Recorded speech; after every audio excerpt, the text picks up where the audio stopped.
नमस्कार, इशारों इशारों में आपका स्वागत है। मैं हूं संकेत उपाध्याय। तो काशी विश्वनाथ कॉरिडोर का लोकार्पण, उसका उद्घाटन हो गया है। काफ़ी भव्य है, काफ़ी ग्रैंड है और जाहिर सी बात है इससे एक एक्सेस आसानी से मिलेगा। जैसे अगर जाना चाहें काशी विश्वनाथ दर्शन करने, तो जब आप बनारस में होंगे तो फिर आप घाट की तरफ से भी जा सकते हैं, शहर की तरफ से भी आ सकते हैं। एक जो कंजेस्टेड सा था वहाँ, अब जो लोग जिन्होंने योजना बनाई है उनका ये कहना है कि इससे और लोग अब जा पाएंगे। जो भीड़ भाड़ थी, गंदगी थी, उसके साफ़ होने से उनको एक एक्सपीरियंस और भी अच्छा मिलेगा। वो वहाँ जाना पसंद करेंगे। इससे लोगों की संख्या वहाँ पर बढ़ेगी, फुटफॉल बढ़ेगा तो उससे आमदनी का ज़रिया बढ़ेगा, वहाँ पर और बिज़नेस जो है वो फलेगा फूलेगा। ये सारी चीज़ें हैं। लेकिन इन सब के बीच इसका एक और पहलू ये भी है कि चुनाव से एकदम पहले इसके राजनीतिक मायने क्या निकाले जाएं। क्या इससे भारतीय जनता पार्टी को चुनावी लाभ मिल सकता है? भारतीय जनता पार्टी का और ख़ास तौर से नरेंद्र मोदी का ये एकदम स्टैंप लगा देना कि वो मंदिरों को रिजुविनेट, आज जो शब्द इस्तेमाल किया अखबारों में, री इमेजिन कर रही है, वो क्या पूरी तरीके से ये स्थापित कर चुकी है बीजेपी और नरेंद्र मोदी कि हम ही हैं जो ये कर सकते हैं। और क्या ये बात लोगों को जब वो वोट डालने जाएंगे, ये चीज़ उनको समझ में आ जाएगी। मेरे ख्याल से किसी से छुपा नहीं है कि भारतीय जनता पार्टी जो है वो अपने आप को हिंदू पार्टी की तरह प्रोजेक्ट करती है। ना ही वो इस बात में कोई शर्माते हैं या घबराते हैं इस चीज़ को बोलने में, वो करते हैं। आज प्रधानमंत्री ने मंच से इस बात का भी जिक्र कर दिया कि गुलामी की मानसिकता से हमको, या कॉलोनियल माइंडसेट से हमको निकलना बहुत ज़रूरी है। इन सब चीज़ों का, तमाम चीज़ों का जिक्र हुआ। लेकिन एक थोड़ा सा जूम आउट करके आपको एक उत्तर प्रदेश की ओवरऑल पिक्चर जो बीजेपी बनाने की कोशिश कर रही है उसके बारे में आपको सोचना पड़ेगा। तो इसमें हमने 3 या 4 ऐसी चीज़ें यहाँ पर जोड़ी जो हमको लगता है कि भारतीय जनता पार्टी कर रही है और करने की पूरी कोशिश कर रही है। कितना सफल होगी ये नहीं मालूम। तो आइए एक एक करके आपको बताएं वो 4 कोशिशें क्या हैं। तो ये कोई एक चीज़ नहीं है उत्तर प्रदेश के लिए बीजेपी की रणनीति में, 3-4 चीज़ों का एक अनूठा सा मिश्रण है जो कि वो जनता के सामने प्रस्तुत करना चाहती है। सबसे पहला, नरेंद्र मोदी को एस्टैब्लिश करना कि 2014 का चुनाव, 2017 का चुनाव और 2019 का चुनाव जिसके नेतृत्व में लड़ा गया, 2022 का चुनाव भी उसी शख्सियत के नेतृत्व में लड़ा जाएगा। ये बीजेपी ने इस कार्यक्रम से, आज काशी विश्वनाथ का अगर आप कार्यक्रम देखें उसमें साफ हो गया है, ये एकदम साफ कर दिया है। आज कई बार अगर आपने देखा हो पूरे दिन में जहाँ जहाँ नरेंद्र मोदी गए, खास तौर से काशी विश्वनाथ कॉम्प्लेक्स में, वहाँ पर योगी आदित्यनाथ उनके साथ नहीं थे, मोदी शो था पूरी तरीके से।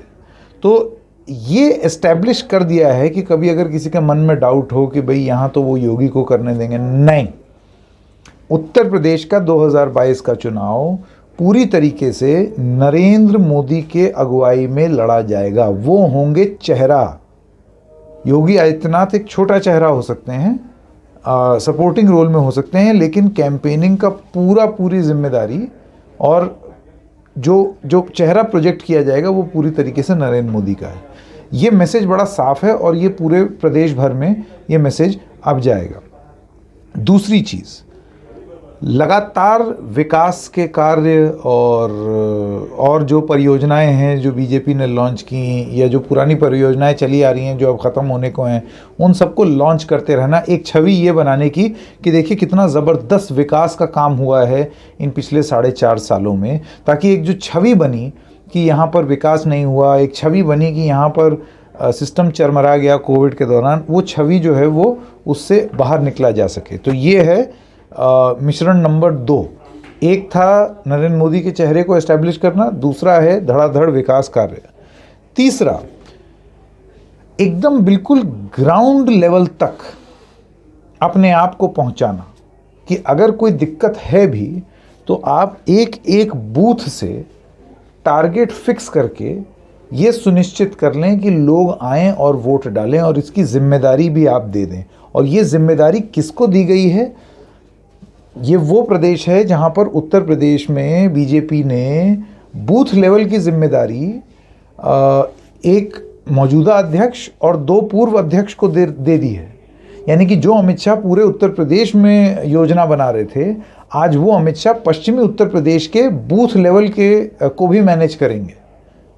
राजनाथ सिंह जो हैं वो अवध क्षेत्र का बूथ लेवल मैनेज करेंगे, और ऐसे ही जेपी नड्डा को भी 2-3 जिम्मेदारी दी। तो इतने बड़े बड़े लोगों को आपने उतार दिया है बूथ लेवल मैनेज करने के लिए ये बीजेपी में। अब इसको तमाम तरीके हैं रीड करने के कि ये नर्वसनेस की निशानी है, घबराहट उनको दिख रही है, इस वजह से उन्होंने सारे घोड़े खोल दिए। पॉइंट ये नहीं है कि वो नर्वस हैं या नहीं हैं, तभी कर रहे हैं, लेकिन उनके ये सब कदम उठाने से क्या वो कारगर सिद्ध होंगे? क्या वो सफल हो जाएंगे? ये एक बड़ी बात है। तो ये उनकी एक थर्ड स्ट्रेटजी है। उसमें अलग अलग आप ये सोचिए कि यूपी के लिए भी जो उनके वो जो इलेक्शन इंचार्ज होते हैं, सबसे बड़ी टीम 5 केंद्रीय मंत्रियों की एक टीम है जो कि यूपी को मैनेज कर रही है कि उत्तर प्रदेश में किस तरीके से चुनाव लड़ा जाएगा। तो इतना भारी असलहा, चुनावी असलहा भारतीय जनता पार्टी ने उत्तर प्रदेश के लिए उतारा हुआ है। अब ये हमने देखा था, ये असलहे जो हैं ये पश्चिम बंगाल में भी उतरे थे, दिल्ली में भी उतरे थे, यहाँ बहुत ज़्यादा कामयाब हुए नहीं। अब क्या यूपी में कामयाब हो जाएंगे, ये देखते बनेगा। 2-3 चीज़ें हैं जो ज़रूरी हैं। देखिए, एक यूपी जो है वो तो आप ये समझिए भारतीय जनता पार्टी की हिंदुत्व प्रयोगशाला रही है, एक लेबोरेटरी रही है।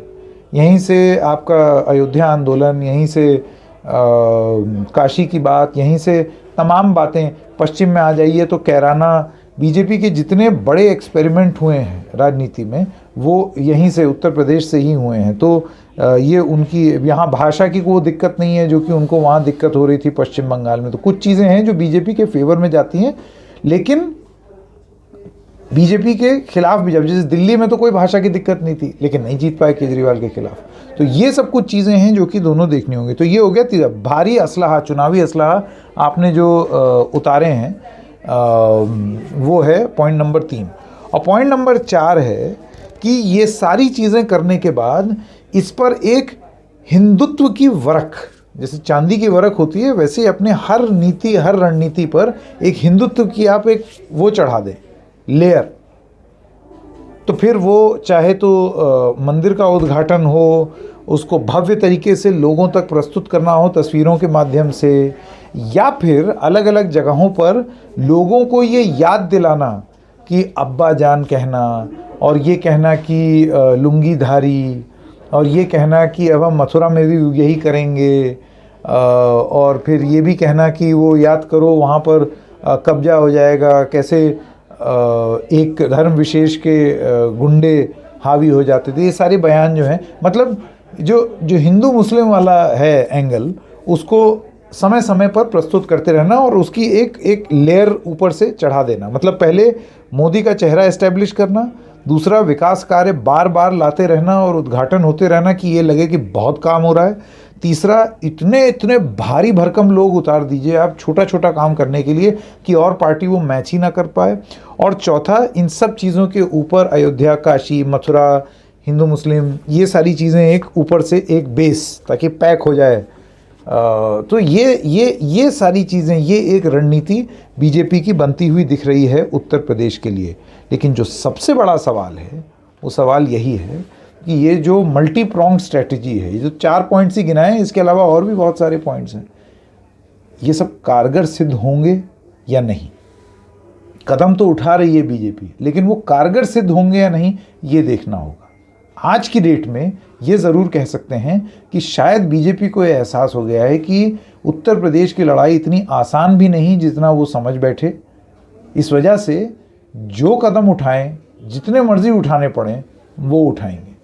4-5 अभी रणनीति है, हो सकता है चुनाव आते आते रणनीति और बढ़ जाए।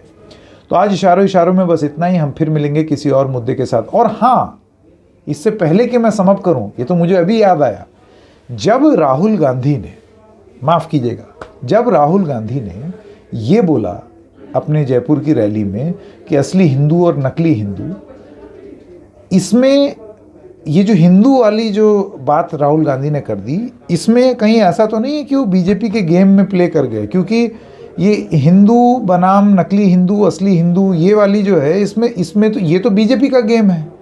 ये तो बिल्कुल वैसे ही हो गया कि ऑस्ट्रेलिया को आप चैलेंज कर रहे हैं मेलबर्न क्रिकेट ग्राउंड पर, वो तो उनकी पिच है। तो राहुल का ये कहना हिंदू असली हिंदू नकली हिंदू, इसको बीजेपी अपने फ़ायदे में तो नहीं उठाएगी। और फ़ायदे में ले गई तो उसको प्रचार प्रसार किया उन्होंने, तो उसका फ़ायदा कौन उठाएगा। बहुत सारे अलग अलग पहलू हैं उत्तर प्रदेश के चुनाव में, लेकिन बीजेपी की रणनीति अब कुछ बनती हुई दिखाई दे रही है कि उसमें कोई एक वेपन नहीं है, वो कई सारी चीज़ें हैं जो मिला करके वो लोगों के सामने अब प्रस्तुत कर रहे हैं। सवाल वही है, कारगर सिद्ध होगा या नहीं।